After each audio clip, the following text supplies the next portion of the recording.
I do not know when it began, but you do. I know you do. It began with a discontent, with a gnawing at your soul. It began with out-of-placeness. It began with heresy.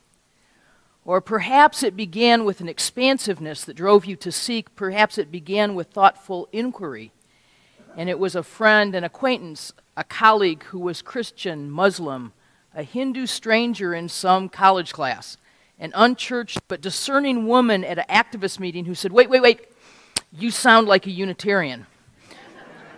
And a member of this congregation or another said, come visit my church. And it was not an intrusion. It was a kindness. It was a courtesy. It was a light that helped you find your way home. No, I know you. You're a homebred UU. Your parents or grandparents or great-great-grandparents trusted this faith with what they held most dear in the world, the hearts, the minds, the very soul of the next generation. And perhaps you left for a while during your young adult years, but the odds are good you never left, that you stayed here, your sense of belonging increasing with each life transition. No, not you. You searched on the web. You answered that survey on BeliefNet.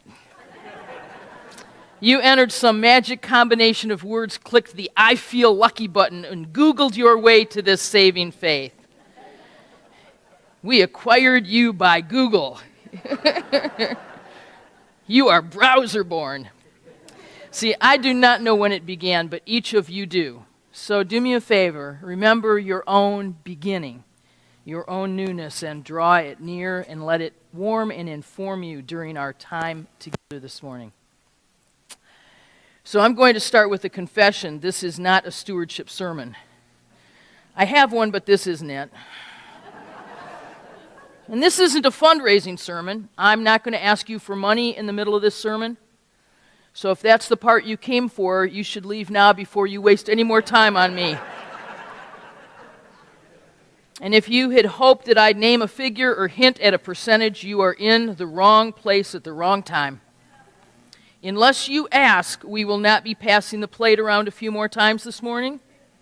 And there will be no scantily clad women or men enticing you to throw a few more bucks in it. Nope. Not here, not today. And sometime this week or next or the week after, you'll be sitting with some other members of this congregation in one of your homes, thinking about the value of Mount Diablo Unitarian Universalist Church in your life, about the huge hole that would be left in this community, in this whole part of the state, probably in the world, were you to allow this church to be less than it is, or even to stay only what it is. There you'll be with a pledge card in hand, trying to determine the right number to write on that amount line, searching for a quantity that somehow says priceless, even though you unfortunately have to render it in a form that uses digits. And nothing I say this morning is going to be useful to you at that moment. I'm so sorry. But useless as I am, I'm still happy to be here with you. And I'm grateful to Leslie and David for inviting me and for managing all of the many details that are required for me to be anywhere, actually. I'm kind of a high-maintenance person in a lot of regards. So why am I here? I'm here because you are leaders and lovers. I'm here because what you do and what you have done is known. I have been here before. How many of you remember when I was here before? Yay! And I said then, boy, I love those people and I love that place. This is real, yes? This is like real in that velveteen rabbit sense of some of the nappiness is worn all the way down to the fabric. This is as real as it gets. And so I'm here because you are leaders and lovers. I'm here because one could not fail to notice, even among the thousands at General Assembly for Justice GA in Phoenix, a large contingent from here. How many of you were there? Who came to Phoenix? You all and 30 more, and not to mention the youth, right? a huge number of people who came to do justice in the desert at a time that we were all, of course, encouraged not to do that kind of work. We shouldn't do those things. I'm here because you are growing. How many of you have come to this congregation in the last 5 years? You are new here in the last 5. Oh, wow. Hey, you hadn't noticed either, had you? I always love it when we learn together. How cool is that? Look at who you are and who you are becoming, and it just happens so easily. And that's because you are lovers, because you naturally turn to life with an embrace. That's the only thing that makes this work. It's all that makes it work. So I come to celebrate your love and your leadership this morning. So that's the first thing. The second thing I want to say to you this morning is I'm here because you are incredibly well led.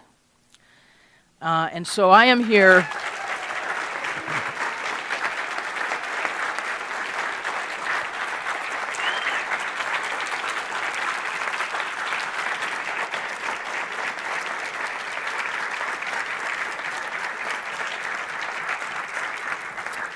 And so I am here in gratitude. This is my action of gratitude. So I have to tell you a small story.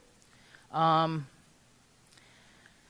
when we imagined, was anybody here at GA in Minneapolis when we voted to go to Justice GA? We voted to do that?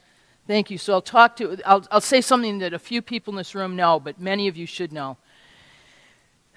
That was a really tough thing we did. We had this desire that was so strong to do something just, to do something real. We had this wonderful invitation from the communities, the indigenous communities, the organizing communities, the National Day Laborers local affiliate. We had people who said, we don't want anybody to come, there's a boycott, but you can come.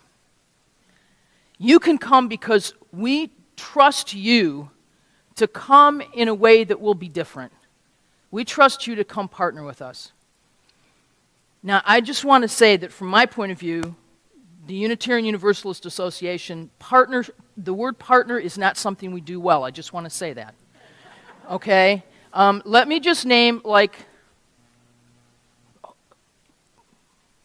it's really hard when your roots are on Beacon Hill, in Brahman, Boston, to imagine that you naturally partner with indigenous organizations in the Southwest.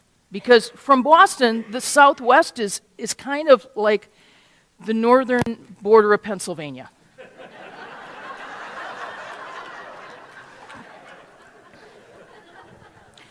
And the West is Worcester, Massachusetts. So partnering isn't at the top of the list, but then partnering over these kinds of distances. Partnering, 20 years ago when we looked for where to plant new churches, we did demographic studies that would have excluded the people we were meeting with and partnering with. Okay? Just to be clear about where we are. It's not a new thing where we are, but it's certainly not an old thing either. And so we have this gap between the desire that we've expressed and the possibility that we will do this well, between the trust that's been placed in us and our ability to actually execute that in a way that we're not all embarrassed that they invited us, between the intention and the intentionality that will be needed. And I have this thing sitting in front of me that the delegates have voted to do. And thankfully they created a space and they said, we need to put together a group that will help the UUA, all of its committees, its staff, its board, do this well, bridge this chasm between our intent and our current skill level. And we had the ability to put in place a group that could make the difference so that Justice GA would actually make justice roll down like water in a way that our partners would be glad. And I am here to say thank you to Leslie Takahashi Morris for saying yes when I asked.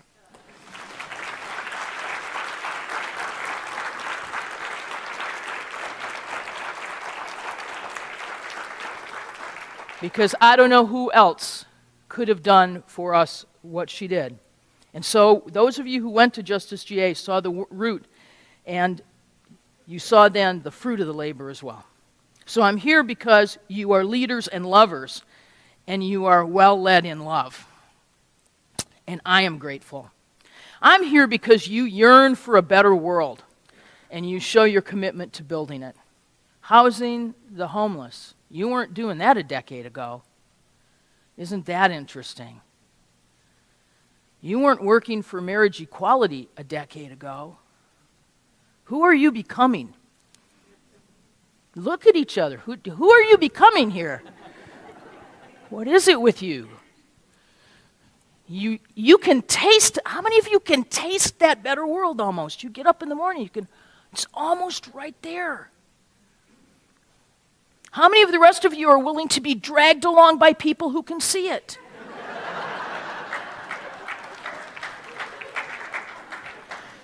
We don't all need to be visionaries, we just need to know one. I understand you're looking at doing congregationally based community organizing now with PICO. Yes, yes, yes. This is what our leadership congregations do. I want to say that.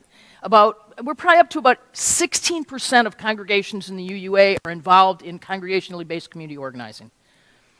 And, okay, so let me say something and I'll say something else. First, there's an excellent study that's been done by a guy who got his doctorate at Yale about what benefits accrue to congregations that do congregationally based community organizing. In other words, if you believe that the only reason that we give is through altruism, there's the documentation to help you make the case here. Your folks will be more involved civically, they will be happier with church life, they will be more excited about talking about the church out in the community. All of these things just happen. They will become multilingual in terms of theological language. You will get lots of benefit. I want to say, though, that when I told friends that I was going to talk here this weekend, and I wanted to talk about generosity, the very first thing somebody posted for me on Facebook was a link to an article, 7 Ways to Make Yourself Happier. And the 6th was being generous. And I just looked at that and I thought, God, I never thought that was the goal. I really didn't. I really didn't.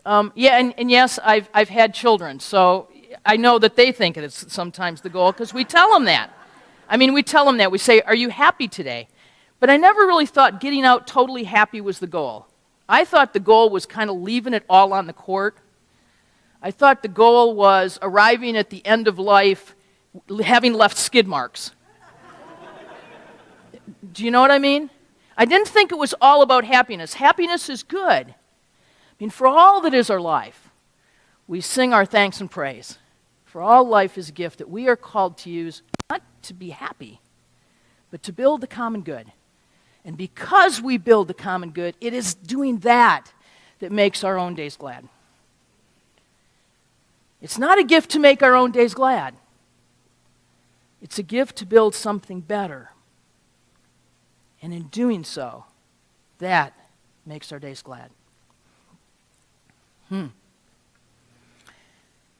I'm here because I know that when you want something more, when you're who you are, when we are leaders and lovers, it is our destiny to find a way to find the resources that make that better tomorrow possible. It's our destiny. Now, I don't know about you, so I'm going to tell a couple little stories on myself here. You know, the recession did not hit my small business the way it did a lot of small businesses. I'm a small business person in Michigan. Yeah, you met her. That's right. I'm the one that's still here. What it did do was it forced me to do more of my work on the road. I was already working on the road half the time. It just shifted that dynamic a lot more because the economy in Michigan is pretty bad. We hit bottom, like when the recession got really bad for everybody else, we went, oh good, company. Because we were already there. The highest unemployment at the worst of the recession was 2 counties south of me in Muskegon, Michigan, 27% adult unemployment. But it was 18% before the recession. You see what I'm saying? So it didn't hit my business hard, and I was shocked that it didn't, because they said that companies weren't going to spend money on training and they weren't going to spend money on travel, and I thought, oh good, I travel to see you and I train you. That's not good for me. But surprisingly enough, I never really hit a real deep, deep trench, but I was just scared. You know, it's like I have friends that didn't lose their jobs, but they worried all the time that they might. And I think a lot of us learned to be a lot more quiet at work because we didn't want to be the one head that stood up a little higher, you know, when the lawnmower of management came through. So there's all that stuff, but last year when I sat down to do my taxes, I was surprised to notice that I had made more money than I had thought I was going to make. Isn't that weird to get to December and then January and realize you've had a better lifestyle and you don't know where it went? Who's had that experience? Okay, thank you. So it's not just me, and I'm going, where did it go? I mean, I made like 30% more money last year than the year before, and I have no idea where it went. So I decided I better do something about that. I should have an idea of where it went.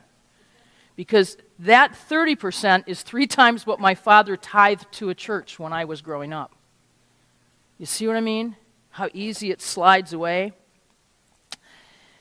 if you don't pay attention. So what I decided was I was going to go back and actually get into some accounting software and go back and figure out where all the money came from and where all the money went. Well, some of the good news is more of it went through generous giving than I had anticipated. I felt good about that. And then for some reason, I have socks that I'm never going to need to wear. I've got boxes of socks. They're really interesting and intriguing, but I don't need them. And now I'm giving them away to friends. I guess I'm my dad's daughter.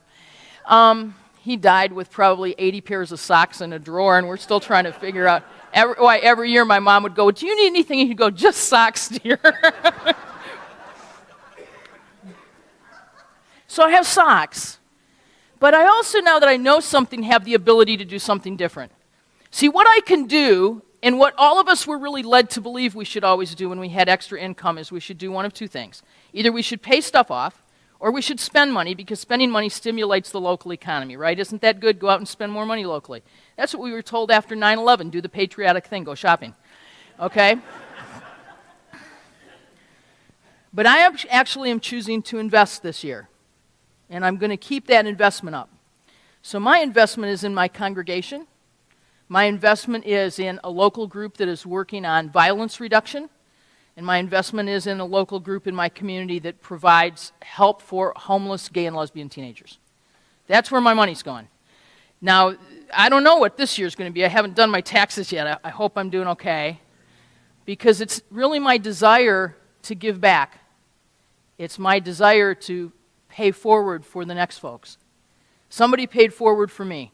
Somebody created a church where a lesbian could actually come to church and not be damned Sunday after Sunday. I mean, I wasn't elected moderator because I'm lesbian, but it sure didn't hurt, you know? Somebody created a place for my nephew and his wife and their biracial family. They're huge, weird, wild family. Somebody created a place for many of us, that this is the only place we could have. Somebody created a place for those of us who couldn't be anyplace else because we asked those inconvenient questions. Somebody created that. And it's our duty, our job, to protect and preserve, to carry it forward to the next generation. Protect and preserve, and I loved the covenant this morning, but I want to say you have to do a little more than that. Protect and preserve gets us to maintenance. Your dreams are bigger than that. So thank you for our time together this morning. Thank you for supporting this congregation. This is a special place. Don't make the mistake of thinking that although there are 1,000 Unitarian Universalist congregations, that when you walk out the door, 999 of them are this. This is your church. This is your church home. This is your community. This is where you are held and will hold others. What is that worth? What is that worth out of the excess that we don't even yet know what we did with it? I encourage you this year to imagine a life of generosity that reflects the leaders and lovers that you are. Not to give till it feels good. Certainly not to give till it hurts. But to give until it feels so right, it rings like a bell through your whole body. Beloved, go in peace.